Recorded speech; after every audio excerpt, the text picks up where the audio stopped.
c'est l'heure de la SVT.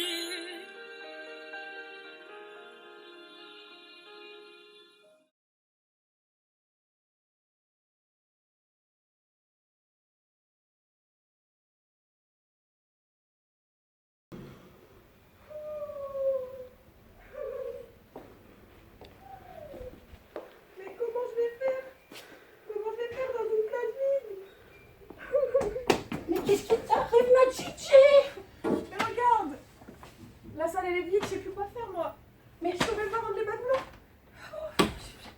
c'est pas grave, je comprends, ma Gigi, faut Non, pas mais- déprimer. Une classe vide, c'est comme une pizza sans fromage. Ça manque de fondant.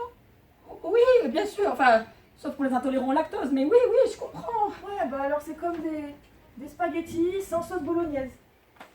Ouais, enfin, c'était pas végétarien, quoi. Ah. Bah alors c'est comme des œufs mimosa sans maillot. Ah bah oui, bon, sauf si t'es vegan, évidemment, mais bon. Mais bon bah t'as compris quoi. Oui, oui, oui, ah, non, oui. Non, mais ne détruis pas, ma Gigi. Mais si. Oh, qu'il faudrait quelque chose qui te requinque.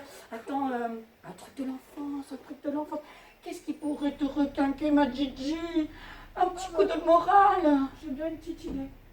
C'est quoi? Quand j'étais petite, je mangeais des pancakes.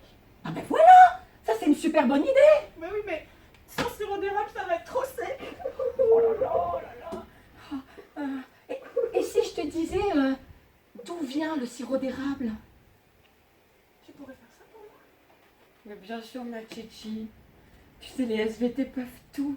Elles peuvent même changer le monde. T'inquiète pas, ça va aller. Allez. Ça me ferait vraiment du bien. Alors, ces pancakes qui sont si réconfortants ont besoin, sinon notre Gigi va être effondrée, d'un petit peu de sirop d'érable. Alors, le sirop d'érable, le voilà, une belle couleur comme ça, ambrée. Et on va chercher à expliquer donc l'origine de ce sirop d'érable. Alors déjà, comment est-ce qu'on récolte le sirop d'érable? Donc au printemps, lors de la montée des sèves, on va faire une entaille donc, dans les troncs des érables, puisque c'est du sirop d'érable, et on va mettre un petit tuyau qui va donc aller jusque dans les vaisseaux qui conduisent la sève, et ces petits tuyaux donc vont récolter la sève ascendante, et cette sève va tomber dans des petits seaux qu'on va récupérer. Et ensuite, ce liquide va être chauffé pendant un bon bout de temps afin de le faire un peu évaporer et pour le rendre beaucoup plus sirupeux et pour qu'il s'étale merveilleusement sur les pancakes. Donc, dans la suite de ce TP, on va chercher à expliquer, bien sûr, donc l'origine de ce sirop d'érable, même si je vous en ai déjà parlé, et voir finalement à quoi il correspond comme sève. Petite surprise. Et ensuite, on va essayer de montrer par quelle voie donc, se réalise la circulation des matières au sein de la plante, donc entre les racines et les feuilles dont on avait parlé la dernière fois. Alors, pour visualiser les différents tissus qu'on va retrouver dans une tige, on va utiliser une coloration spécifique qu'on appelle le carmin verdiote. Comment on fait cette coloration? Je vais vous l'expliquer maintenant. Donc il va y avoir différents bains à faire à nos coupes transversales de tige. Tout d'abord, on va faire tremper nos petites coupes dans de l'eau de javel. L'eau de javel, elle va permettre de liser, de détruire tout ce qu'il y a à l'intérieur des cellules sans détruire la paroi. D'accord? Parce que c'est ce qui nous intéressera pour identifier les différents types de tissus. Donc on fait un bain de 15 à 20 minutes et on va vider complètement les cellules.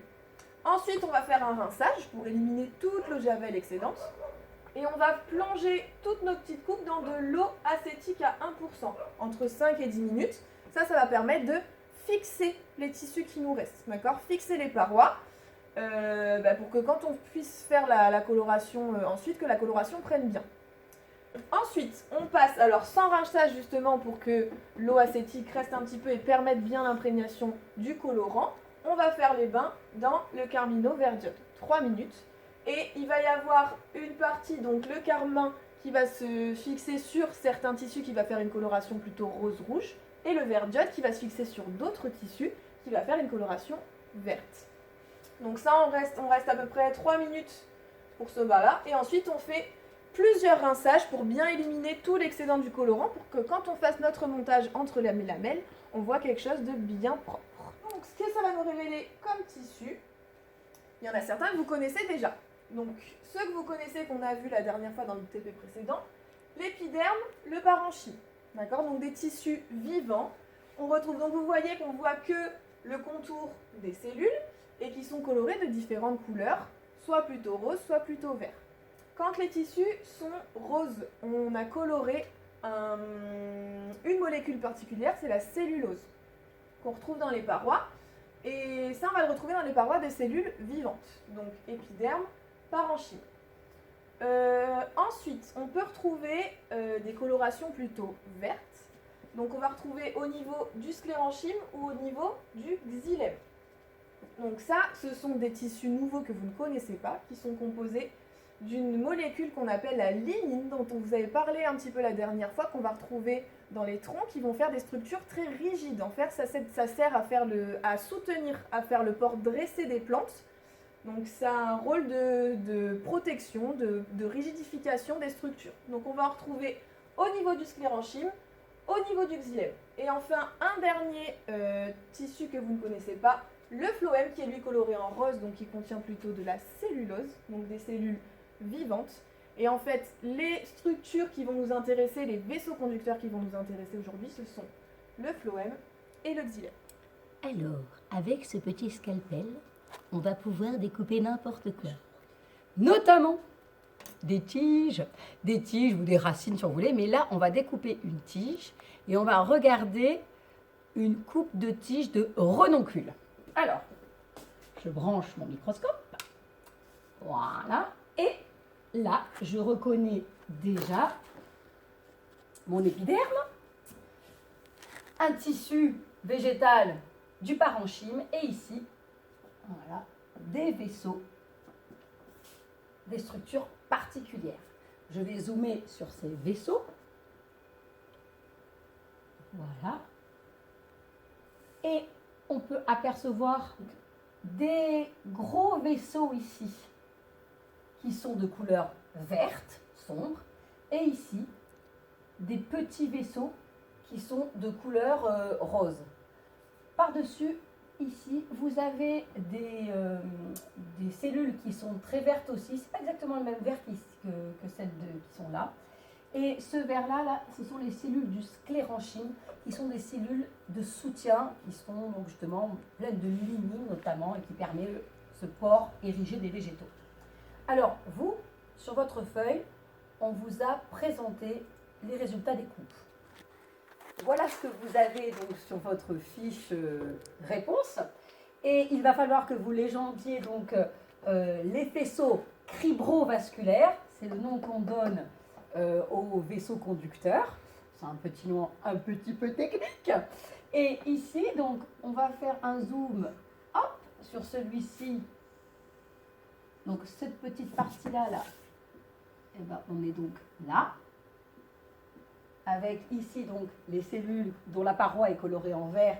Et ici, les cellules dont la paroi est colorée en rose. Donc là, il y a de la lignine et là, il y a de la cellulose. Les cellules sont vivantes et ici, d'ailleurs, les cellules sont mortes, comme on le verra.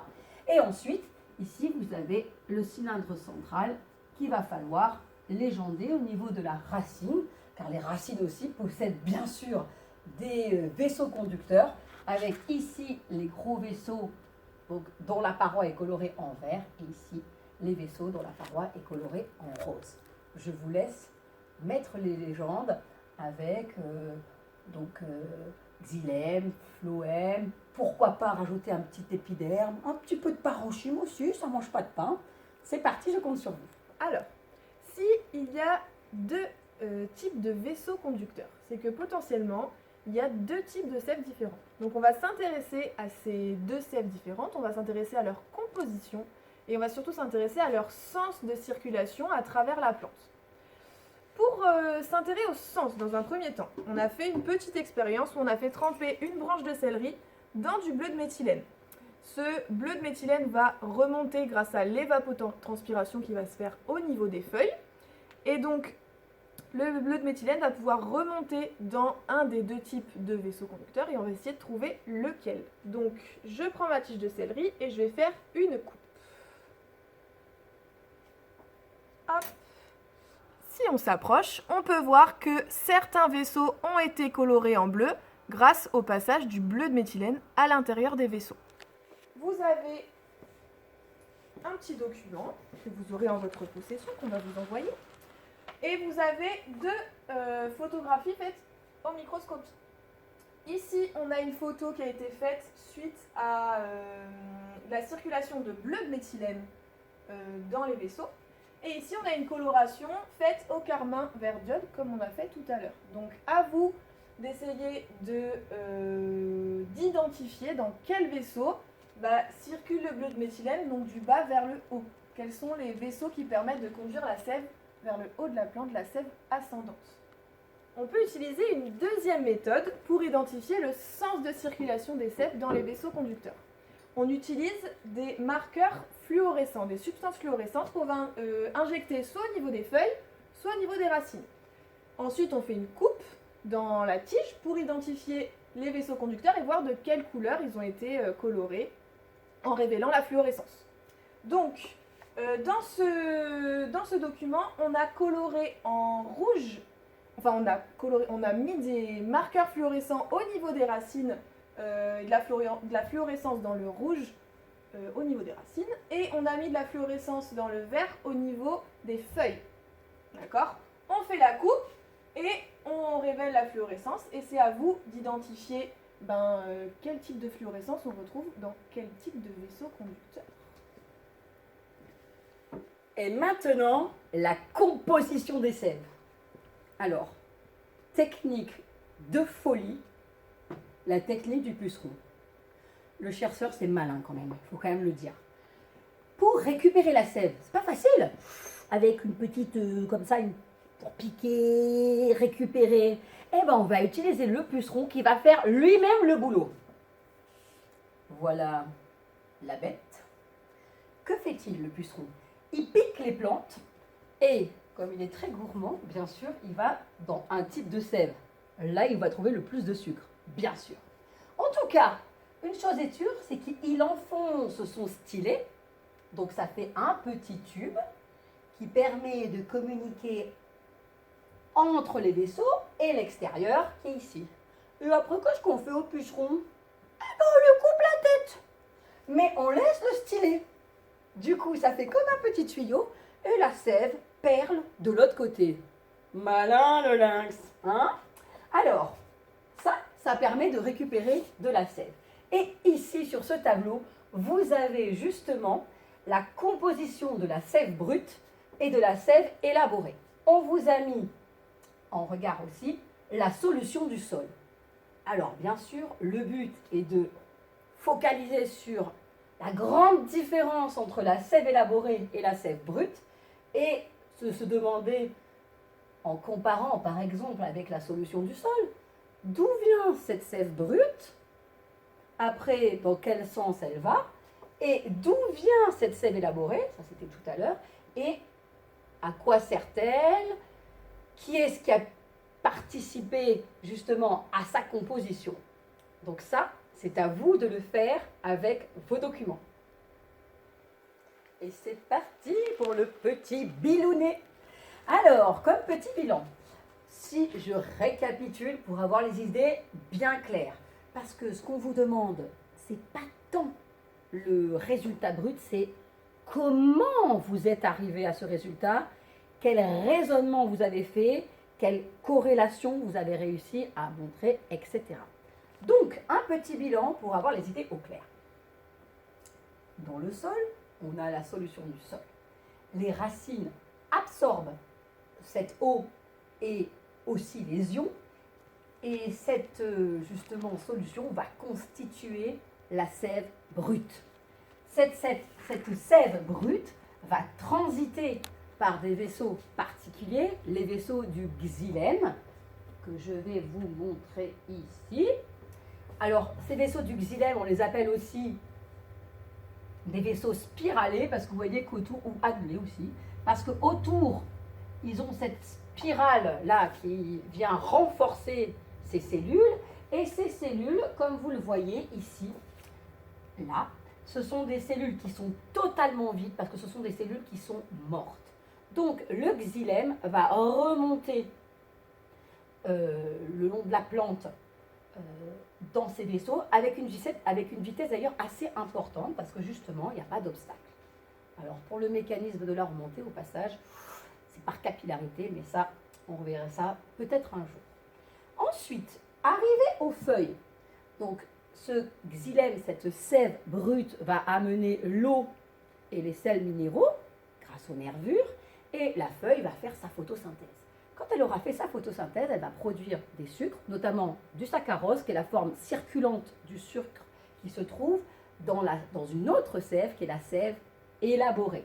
Cette sève élaborée, elle va transiter par une autre catégorie de vaisseaux qu'on appelle les tubes criblés. Criblés, parce qu'il y a des trous. Alors, ces tubes criblés sont des cellules qui sont vivantes. Alors, on les voit ici. Voilà. Et là, vous voyez les petits trous qui sont là. Et cette sève qui contient des sucres et qui est donc plus dense, plus sirupeuse, va par contre, justement, se véhiculer beaucoup plus lentement. Et ces sucres vont diffuser dans toute la pente pour aller, justement, nourrir et permettre la respiration, par exemple, des parties non photosynthétiques, comme les racines, comme les bourgeons, etc. Et là, donc, cette sève descendante, ici, voilà, qui transporte les molécules organiques, donc, transite par les vaisseaux du phloème, les tubes criblés. Alors, maintenant, le petit moyen mémotechnique de Foley. Moi, c'est comme ça que j'ai retenu. Pour retenir que la sève brute s'appelle le xylème, eh bien, pensez à xylème. Xy, c'est brut, c'est dur. C'est de la sève brute.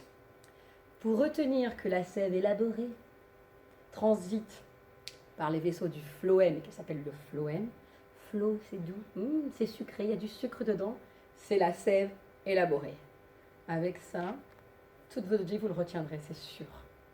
Bon bah alors, il vient d'où mon sirop d'érable? Ah bah alors, à ton avis, d'où est-ce qu'il peut bien sortir? Ben moi je dirais plutôt de la sève élaborée. Ah, c'est vrai que c'est sucré. Eh ben, coup de théâtre. Ah non. Eh ben oui, un truc de malade, C'est ça qui est énorme avec la biologie, c'est qu'il y a toujours des coups de théâtre. C'est de la sève brute, mais c'est une sève brute particulière.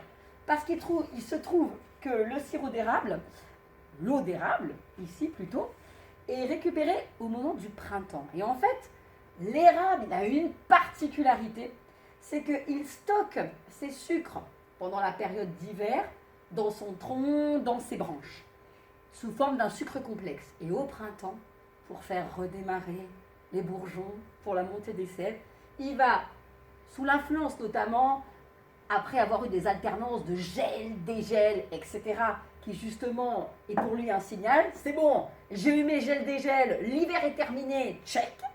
À ce moment-là, il libère ces sucres complexes qu'il va hydrolyser, c'est-à-dire découper, sous forme d'un sucre plus simple comme le saccharose.